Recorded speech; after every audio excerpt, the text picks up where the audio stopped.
जय हिंद दोस्तों, मैं ओम प्रकाश यादव आपका अपना चैनल ओम प्रकाश एजुकेशन में स्वागत करता हूं। दोस्तों आइए देखते हैं यार साउंड चैप्टर और साउंड से बेसिक कंसेप्ट को। फिजिक्स में साउंड जो होता है, ध्वनि, ये बहुत इंपॉर्टेंट चैप्टर होता है। इससे बहुत सारे क्वेश्चन एग्जाम में पूछे जाते हैं। तो आइए इसके बारे में इसका बेसिक कंसेप्ट देखते हैं। साउंड, ध्वनि जो होता है एक तरह का तरंग होता है। क्या होता है? एक तरह का तरंग होता है, एक तरह का वेव होता है। ये कौन सा तरंग होता है? तो ध्वनि जो है अनुदैर्ध्य तरंग होता है। ये कौन सा तरंग होता है? ये अनुदैर्ध्य तरंग होता है। अनुदैर्ध्य तरंग किसको कहते हैं? जो आगे पीछे चलता है। ध्वनि भी आगे पीछे चलता है। जैसे आप आवाज़ दीजिएगा तो जाएगा, किसी दीवार से टकराएगा, फिर वापस वो आवाज़ आपको सुनाई देता है। आप देखते हैं कि आप किसी पहाड़ में चले जाइए, वहाँ आप बोलिएगा तो वहाँ से पहाड़ से टकराएगा और टकराएगा, फिर वापस वही ध्वनि आपको सुनाई देता है। तो यानी ध्वनि आगे जाती है फिर पीछे आती है, यानी अनुदैर्ध्य तरंग है। अनुदैर्ध्य जो आगे पीछे चलती है, आगे पीछे जो तरंग आगे पीछे चलती है उसको अनुदैर्ध्य तरंग कहते हैं। ध्वनि क्या अनुदैर्ध्य तरंग है। अब देखिए ये आगे फिर पीछे, आगे पीछे, आगे पीछे, आगे पीछे, आगे पीछे, इसको बोलते हैं संपीड़न और इसको बोलते हैं विरलन। तो ध्वनि ऐसे चलती है, आगे पीछे होकर ध्वनि चलती है। अब आपको ध्वनि के कुछ बेसिक जानकारी हम देते हैं। इस ध्वनि जो है ये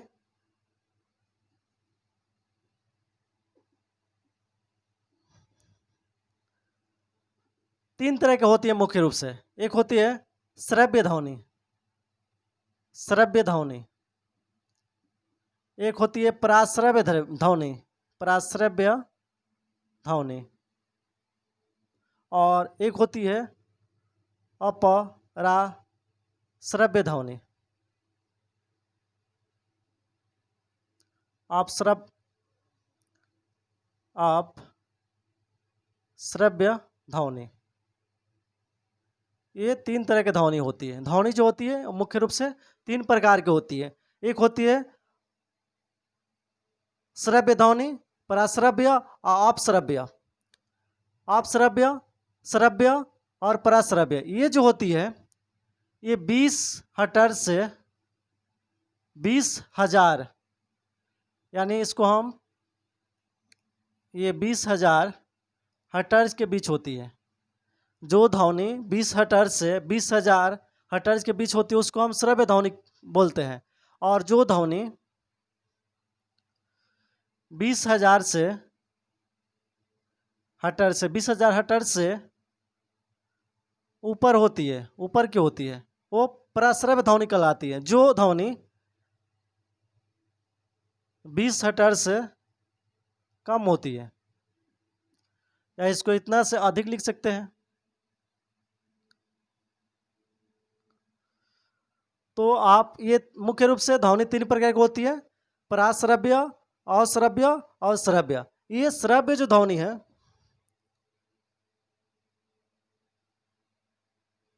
ये जो श्रव्य ध्वनि है 20 हर्ट्ज से 20 हर्ट्ज, इसको मनुष्य सुनता है। इसको मनुष्य सिर्फ 20 हर्ट्ज से 20,000 हर्ट्ज के बीच के ही ध्वनि को सुन सकता है। अगर 20 हर्ट्ज से कम हुआ तो उसको भी नहीं सुनेगा, और 20,000 हर्ट्ज से ज़्यादा हुआ तो उसको भी नहीं सुन पाएगा। तो आप याद रखिए कि मनुष्य जो है, मनुष्य के कान जो होता है वो 20 हर्ट्ज से 20,000 हर्ट्ज के बीच के ध्वनि को सुनता है। और अपश्रव्य जो ध्वनि होता है जो 20 हर्ट्ज से कम होती है, इसको कौन सुनता है? इसको सुनती है हाथी या हवेल मछली, हवेल या मछली जो होती है ये सब सुनती है 20 हर्ट्ज से कम के ध्वनि को। और पराश्रव्य जो ध्वनि होता है इसको सुनता है कुत्ता, कुत्ता, बिल्ली, चमगादड़ और डॉल्फिन, ये सुनते हैं 20 1000 हर्ट्ज से ऊपर वाला को प्रस्रव्य ध्वनि बोलते हैं। ये आपको कुत्ता, बिल्ली, चमगादड़, डाल्फिन, डाल्फिन जो होता है ये जन्म सांदा होता है, ये प्रस्रव्य ध्वनि उत्पन्न करता है और प्रस्रव्य ध्वनि उत्पन्न करके उसी के माध्यम से, उसी के सहारे ये चलता है। चमगादड़ भी देखते हैं वो प्रस्रव्य ध्वनि उत्पन्न करता है और उसी के सहारा वो अपना शिकार करता है। कुत्ता, बिल्ली भी ये प्रस्रव्य ध्वनि सुन सकता है। यानी मानव जो है, मानव सिर्फ 20 हर्ट्ज से 20,000 हर्ट्ज के बीच ही सुन सकता है। उससे अगर 20 हर्ट्ज से कम हुआ या 20,000 से ज़्यादा हुआ तो वो नहीं सुन सकता है। अब आगे चलिए हम देखते हैं।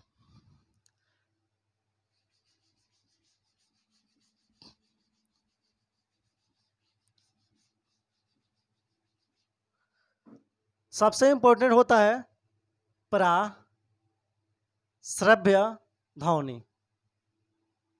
ये प्रस्रव्य ध्वनि जो होता है जिसको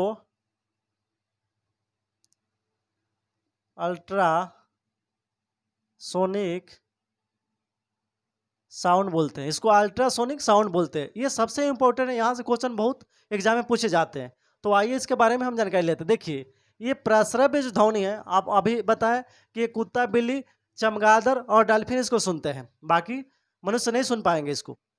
देखिए इसका क्या यूज होता है, इसका यूज हम करते हैं रडार में, इसका यूज हम करते हैं सोनार में, और इसका यूज हम करते हैं आपको मोतियाबिंद, जो आंख में होता है, मोतियाबिंद का इलाज में। यानी मोतियाबिंद जो छाप लेता है कचरा होता है, उसको साफ करने में हम प्रस्रव्य ध्वनि का उपयोग करते हैं। उसके बाद आपको किडनी, किडनी जो होती है, किडनी के पत्थरी जो होता है को तोड़ने में, फिर से सोनोग्राफी में इसका यूज करते हैं। रडार जो होता है, सोनार जो होता है, इसमें क्या होता है, समुद्र में जो पनडुब्बी होती है,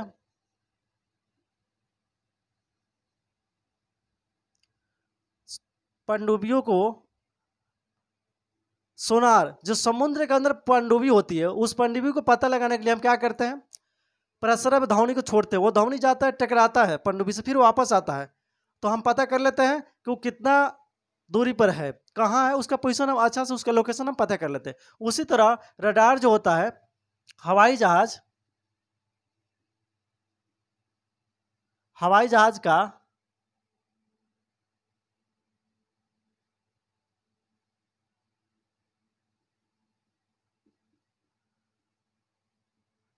हवाई जहाज को पता करने के लिए हम रडार का यूज करते हैं। रडार क्या करता है, रडार प्रस्रव्य ध्वनि को उत्पन्न करता है और जाकर वो प्लेन से टकराता है, फिर वापस आ जाता है। तो हम उस प्रस्रव्य ध्वनि के माध्यम से पता कर लेते हैं कि ये जो प्लेन, जो हवाई जहाज है, कितना किलोमीटर पर है, कौन सी दिशा में है, उसका पूरा अच्छी तरह से हम लोकेशन ये प्रस्रव्य ध्वनि का से हम पता कर ले। उसी तरह आपके किडनी में अगर पथरी हो गया तो वहाँ ऑपरेशन करना मुश्किल है, तो क्या करते हैं, प्रस्रव्य ध्वनि से उस पर वार करके और उसको तोड़ते हैं और तोड़ के उसको निकाल देते हैं। उसी तरह मोतियाबिंद, जो आँख में मोतियाबिंद होता है, तो मोतियाबिंद का सर्जरी करने में हम प्रस्रव्य ध्वनि छोड़ते हैं और जाकर वो उस कचरा को साफ कर देता है। तो प्रस्रव्य ध्वनि जो है, अल्ट्रासोनिक साउंड है, इसका बहुत ज़्यादा यूज है। सोनोग्राफी में जैसे हम अपने शरीर के अंदर किसी भी पार्ट, जो इंटरनल पार्ट है, उसका अगर फोटो लेना होगा तो हम सोनोग्राफी कराते हैं। अब इसमें क्या करते हैं, प्रस्रव्य ध्वनि छोड़ते हैं। ये प्रस्रव्य ध्वनि जाती है और उससे टकराती है, उसका फोटो लेकर फिर वो आपस आ जाती है। तो प्रस्रव्य ध्वनि के बहुत काफ़ी यूज है, इसीलिए इससे काफ़ी ज़्यादा एग्जाम में क्वेश्चन पूछे जाते हैं। आगे चलिए देखते हैं।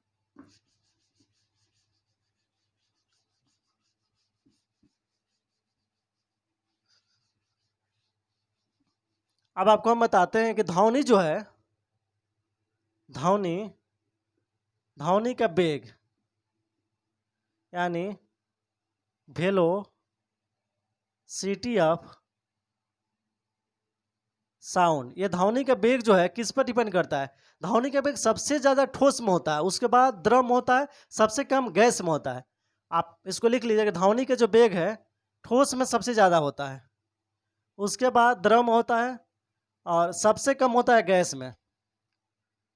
सबसे ज़्यादा ठोस में, उसके बाद द्रव में होता है, उसके बाद गैस में होता है। ऐसे दे देता है कि ध्वनि का वेग जो होता है सबसे ज़्यादा किस में होगा, आपको दे देगा गैस का एक नाम दे देगा, एक द्रव का नाम दे देगा, एक ठोस का नाम देगा। सबसे ज़्यादा किस में होता है? ठोस में। जैसे आपको हम बताते हैं, जैसे इस्पात। इस्पात क्या है? ये ठोस है। तो इसमें होता है आपको 5000 मीटर प्रति सेकेंड होता है। द्रव पानी जो होता है जल में होता है आपको 1440 मीटर पर सेकेंड होता है। गैस में जो होता है वो 332 मीटर पर सेकेंड होता है। तो आप याद रखिएगा, ठोस यानी इस्पात ठोस हुआ, उसमें 5000 मीटर पर सेकेंड, यानी एक सेकेंड में 5000 मीटर उसका वेव है। और द्रव में है, द्रव जो होता है पानी में जो है 1440 मीटर पर सेकेंड वो जा सकता है, और गैस में जो है 332 मीटर पर सेकेंड वो जा सकता है। ये जितने आपको हम डाटा बता रहे हैं ये 0 डिग्री टेम्परेचर पर, 0 डिग्री टेम्परेचर पर आपको हम बता रहे हैं। इसी तरह सबसे ज़्यादा एल्युमिनियम होता है। अगर पूछेगा कि ध्वनि का वेग किसमें सबसे ज़्यादा होता है, तो एल्युमिनियम होता है, 7100 मीटर प्रति सेकेंड होता है। याद रखिएगा कि सबसे ज़्यादा ध्वनि का वेग जो होता है वो एल्युमिनियम होता है, 7100 मीटर पर सेकेंड होता है। अब देखिए ध्वनि का वेग जो होता है वो किस पर डिपेंड करता है, आपको बताते हैं।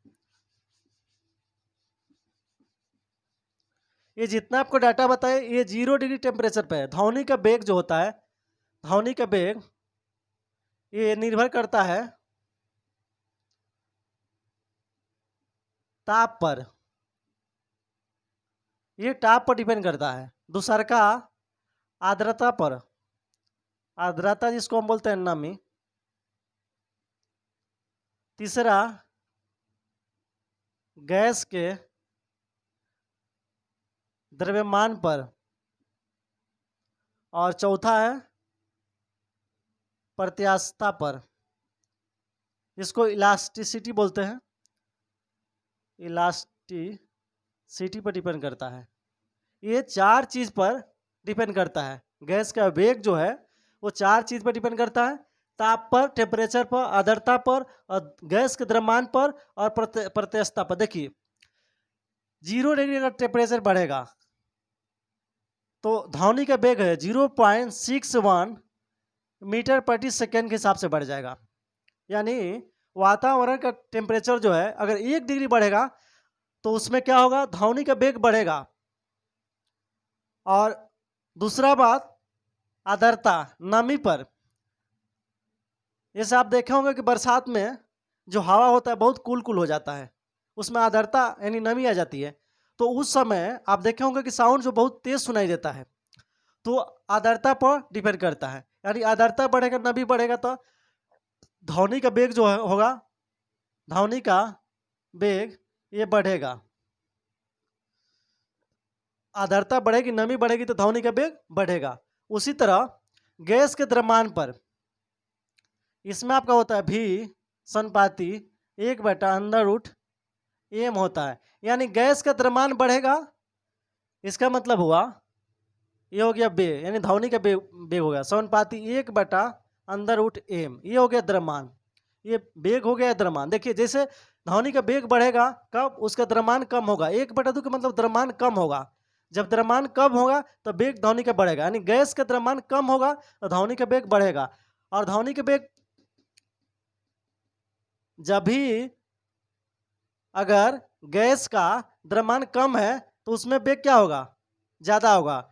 अगर द्रव्यमान ज़्यादा हो तो उसमें वेग कम होगा, यानी वेग बढ़ेगा तो इसका द्रव्यमान जो घट जाएगा, और द्रव्यमान घटेगा तो वेग बढ़ जाएगा। कोई गैस जो है ज़्यादा भारी है तो उसमें ध्वनि का वेग जो है वो कम होगा। और अगर आप कोई गैस बहुत हल्का है तो उसमें ध्वनि का वेग जो होगा वो बहुत काफ़ी तेज होगा। जैसे आपको बता देते हैं हाइड्रोजन और ऑक्सीजन, ये देखिए हल्का होता है, ये भारी होता है। इसका द्रव्यमान 1 होता है, इसका आपका 16 होता है। तो इसमें जो होगा गैस जो है इसमें बहुत फास्ट चलेगा। ये गैस है जो ये हल्का है, तो इसमें ध्वनि का वेग इसमें बहुत ज़्यादा होगा, और इसमें क्या होगा, इसमें कम होगा। प्रत्यस्थता यानी लचीला, कोई वस्तु अगर ज़्यादा लचीली है तो उसमें ध्वनि का वेग सबसे ज़्यादा होगा। जैसे आपको बताते हैं, जैसे ठोस होता है, ठोस, द्रव, गैस। इसमें देखिए, इसमें ध्वनि का वेग सबसे ज्यादा क्यों होता है? क्योंकि इसमें प्रत्यस्थता ज्यादा होता है। इसमें प्रत्यस्थता जो है बहुत ज्यादा होता है। इस्पात जो होता है, इस्पात, ये सबसे ज्यादा यानी ये सबसे ज्यादा लचीला होता है। प्रत्यस्थता मतलब होता है लचीला, इलास्टिसिटी। किसमें? इस्पात में सबसे ज्यादा इलास्टिसिटी होती है, यानी सबसे ज्यादा लचीला होता है इस्पात। तो इस्पात में ध्वनि का वेग सबसे ज्यादा होता है। इसीलिए ठोस में ध्वनि का वेग सबसे ज्यादा होता है, क्योंकि ठोस जो है सबसे ज्यादा इलास्टिसिटी होता है, प्रत्यस्थता होता है। द्रव उससे कम होता है और गैस सबसे कम होता है।